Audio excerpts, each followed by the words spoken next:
그러다 보니까는 미국은 뒤에서 이제 그러니까요. 우리가 그다음에 이제 일본 모델을 한번 볼게요.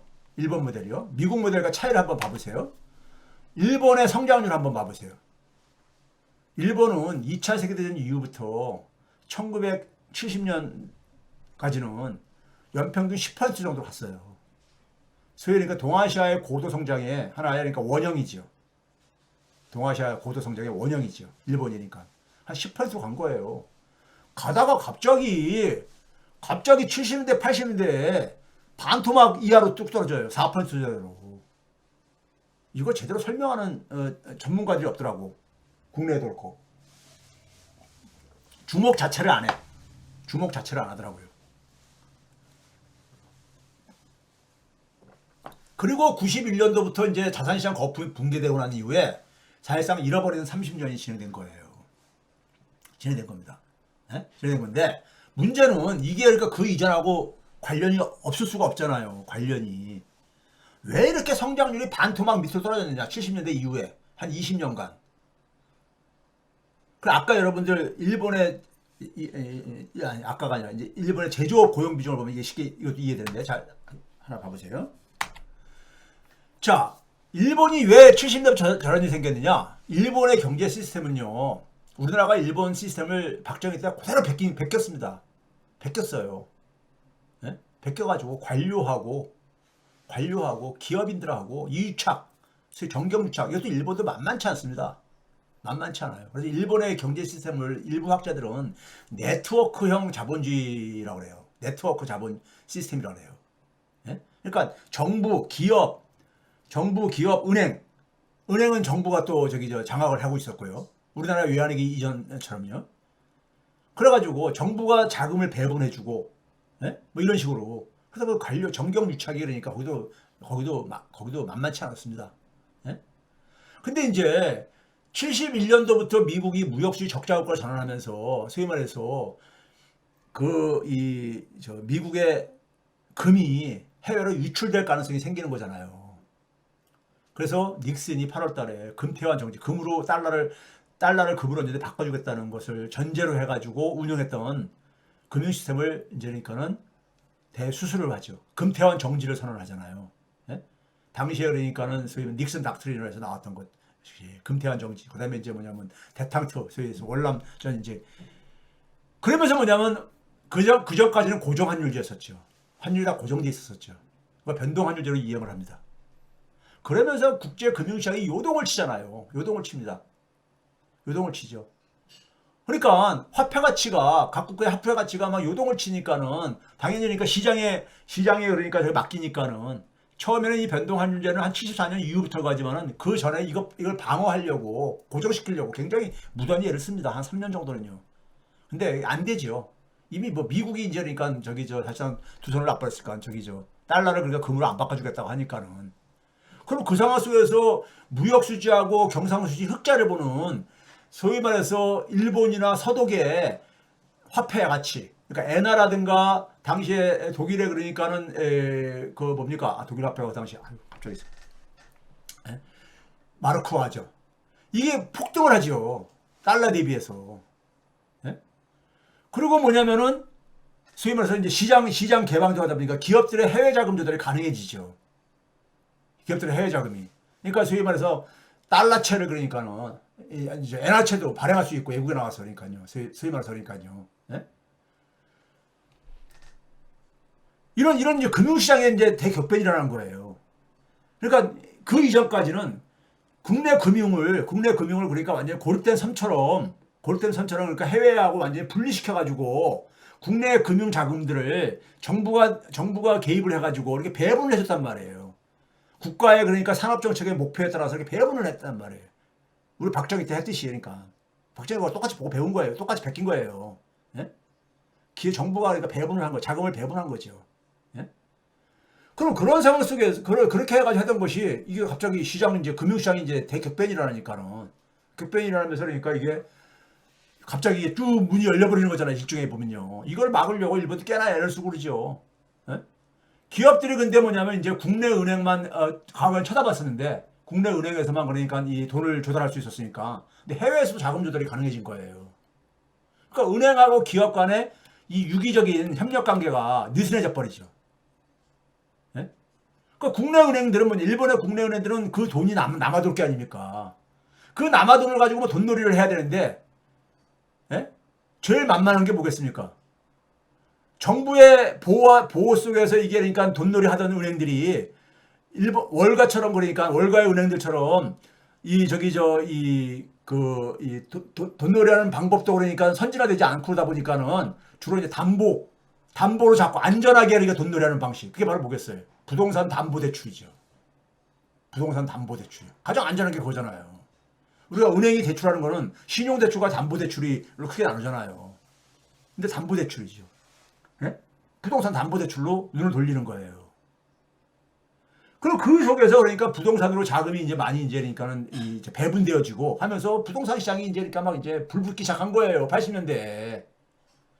거기다가 70년대 우리가 두 차례의 불황이 있었잖아요. 73, 4년도 불황과 70년대, 79년 전에 불황, 1차, 2차 오일 쇼크로 인했어요.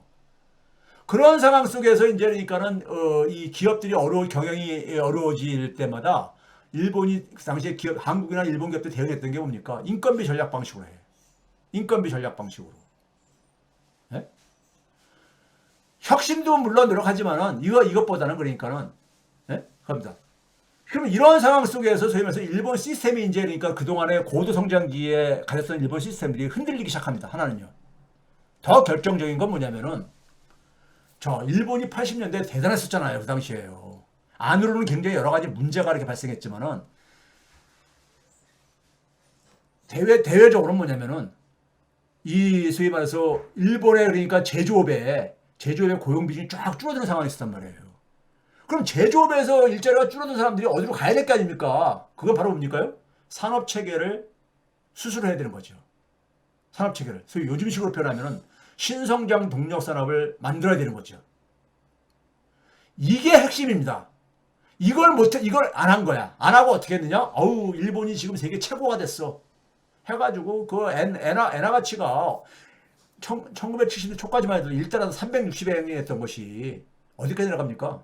저기 120엔대까지 내려가잖아. 80년대 말에는요. 120엔대까지. 최근에 그러니까 그 내려갔던 것이 80년대 말 저기 수가 내려간 거거든요. 130엔이 붕괴까지 되고 그러잖아요. 예? 그 엔화 가치가 엄청 강세가 된 거 아닙니까? 예? 3배 가깝게. 그 돈 가지고 그러니까 뭐 엠파이어 빌딩 산다, 뭐 산다, 뭐 이렇게 사들인 거 아닙니까? 예? 그러니까 산업 체계를 전환해야 되는 이런 숙제가 왔는데 일본이 세계 최고가 됐어. 예? 최고가 됐어 해가지고 거기에 안주하면서 그 다음 단계로 진화를 못한 거죠. 왜 제조업에서는 그러니까는 더 이상 그러니까 노동력이 예? 일자리가 창출이 안 되어지는데 그 경쟁력을 갖기 위해서 이 오히려 그러니까 노동력만 노동만 지었잖아 억압하는 방식으로 예? 이렇게 한 거죠. 오일 쇼크로 어려울 때, 플라자 합의로 어려울 때마다 이렇게 한 거죠. 이거 얘기하면 너무 시간이 오래 가니까 옛날에 했던 얘기니까요. 자, 일본 제조업 고용 비중이 이제 급속하게 하락합니다. 예? 급속하게 하죠. 산업체계 재편에 실패한 거죠. 이 줄어든 것을 흡수할 수 있는 새로운 산업이 있어야 되는데 그게 없었던 거죠. 그걸 못 만들어낸 거야, 일본은. 예? 80년대 그래가지고 보게 되면요. 이거 봐보세요. 소득분의 자산과 소득의 격차죠. 격차 보시게 되면은 70년대까지만 하더라도 한 4배 정도에서 4배 정도에서 이렇게 안정적으로 유지가 됐었습니다.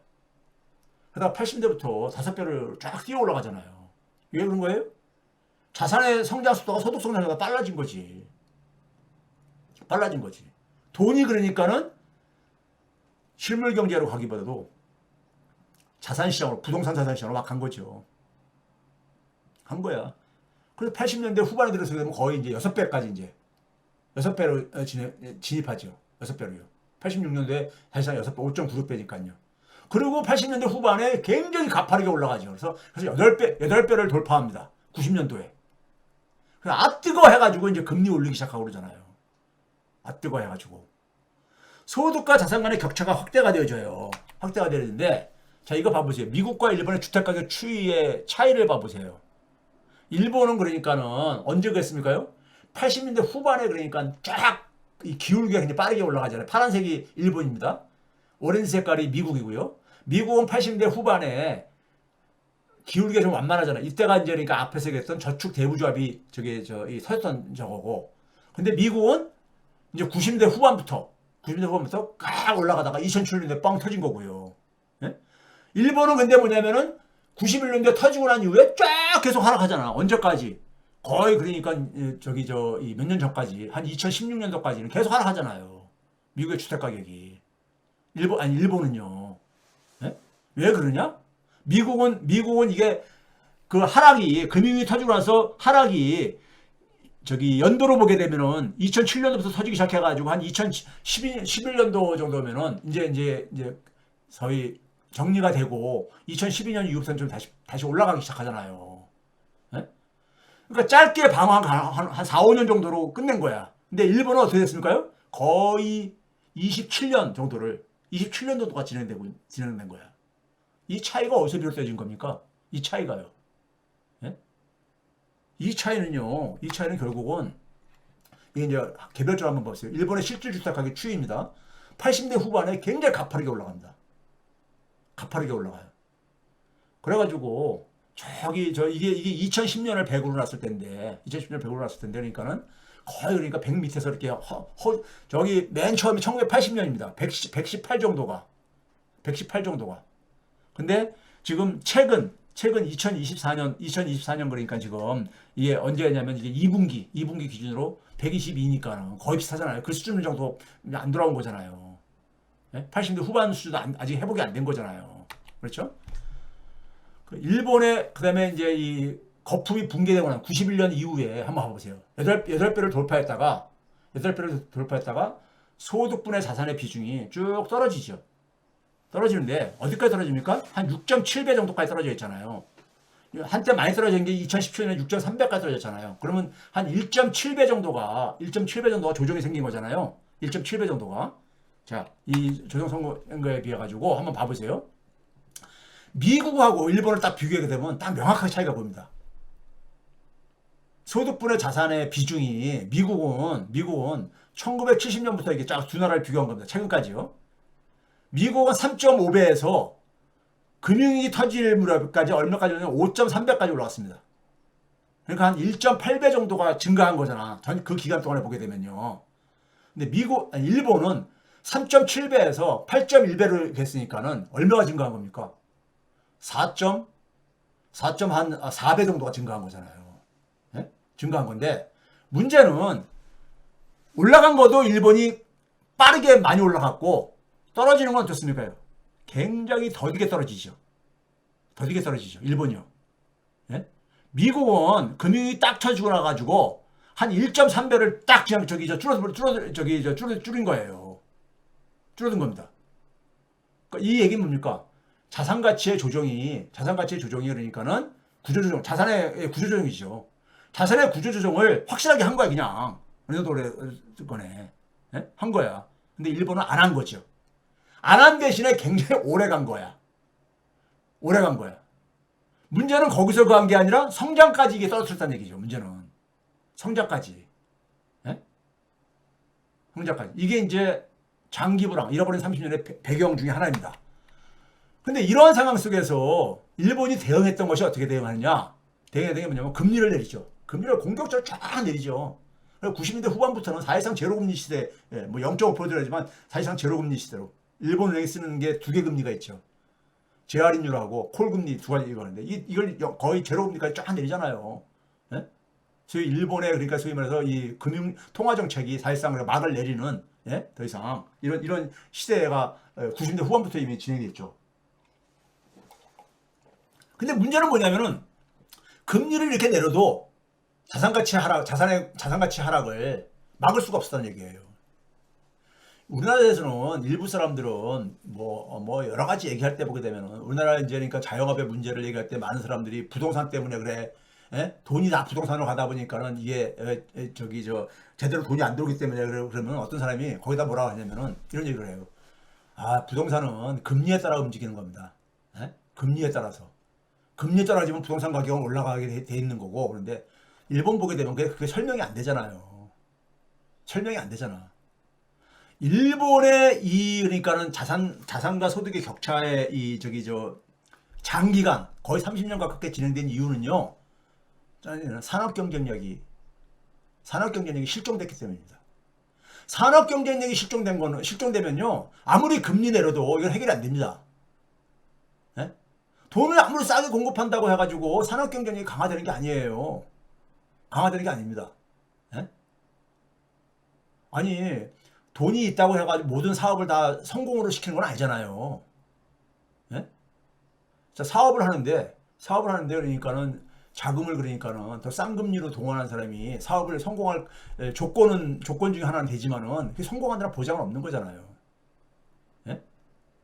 금리가 부동산 거품 형성의 근본 원인이 아닌 거는요. 이거는 어떤 특정 시기에 특정 국가를 보고서 이렇게들 얘기를 하시는 건데 이게 그러니까 한 원인이 될 수 있어도 이게 절대적인 원인은 아니라는 얘기입니다. 자, 이거 봐보세요. 일본의 그러니까 전 세계 시장 점유율이에요.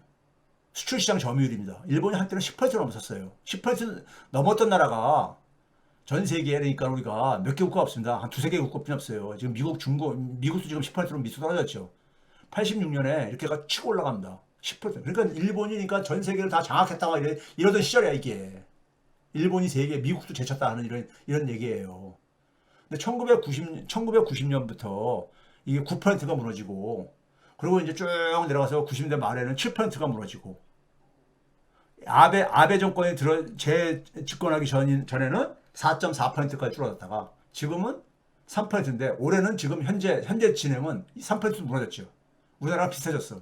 한 2.89%로. 예? 비슷해졌어. 일본이 30년 이상 계속 떨어져요. 이건 뭡니까? 일본의 산업 경쟁력, 제품 경쟁력의 추락이야. 그렇잖아. 이건 금리라든가 엔화 가치하고 별개 문제야, 이거는요. 이 30년간 진행됐다는 얘기는요.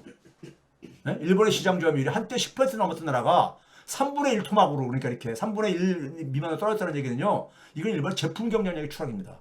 산업 경쟁력의 추락인 거야. 네? 산업 경쟁력의 추락인 거죠. 네? 자, 아베 정권 이후에 엔화 가치 돈을 찍어내가지고 엔화 가치 많이 떨어뜨렸잖아요. 그럼 엔화 가치 떨어뜨리게 되면은 수출이 많이 늘고 기업의 경쟁력이 강화되리라고 되게 우리가 생각을 하잖아요. 교과서적으로는. 근데 그 돈들이 일본에 있는 돈들이 어떻게 됐냐? 다 해외로 나가버렸어요. 해외로 나갑니다. 왜? 엔화를 갖고 있으면은 손해 본다 이거지. 예?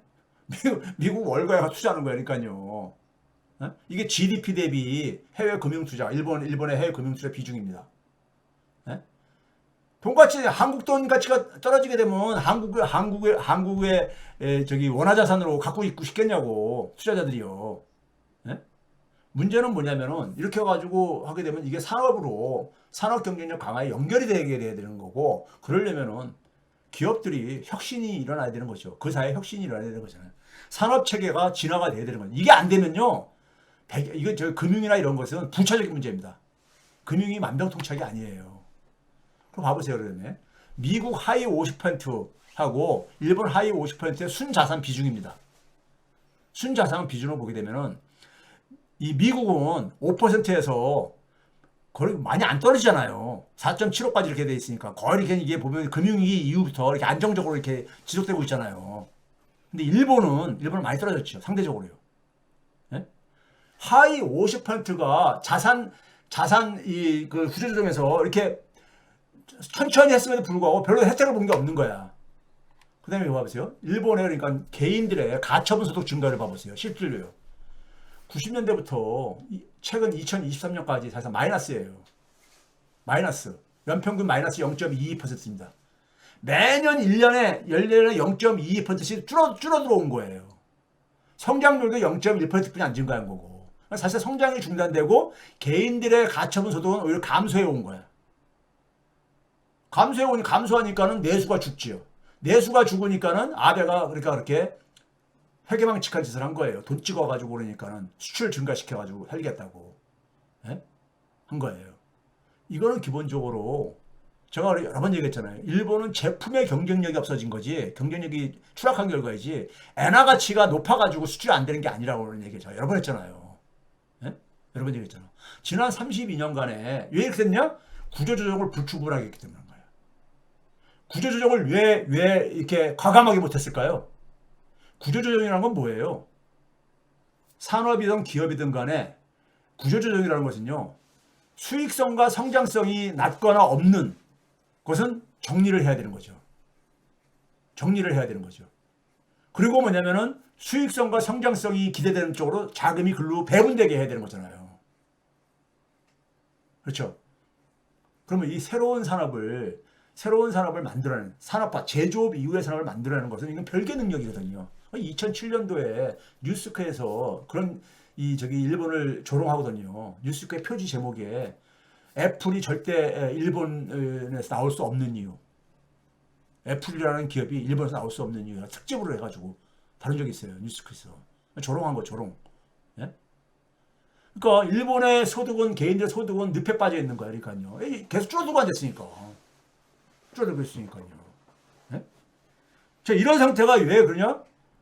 사람들은 기본적으로 소득이라는 것은 일자리에서 나오는 것이고, 일자리는 결국은 뭐냐면 산업에 있어서 산업 문제인 것이고, 그렇죠?